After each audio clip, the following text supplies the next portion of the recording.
রাত তখন প্রায় 11:30। শীতের কুয়াশায় ঢেকে আছে পুরো স্টেশন। সুব্রত অফিস থেকে দেরি করে ফিরছিল। শেষ ট্রেন ছাড়তে আর 5 মিনিট বাকি।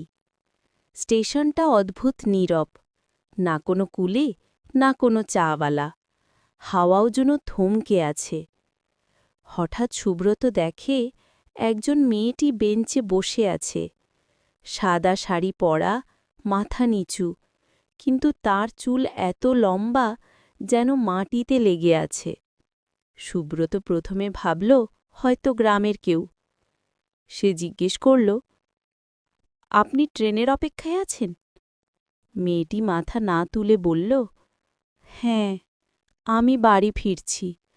আমার ট্রেন তো কখনই আসে না। সুব্রত অবাক হয়ে বলল, যতক্ষণ আমি আছি ভয় নেই। মেয়েটি প্রথমবার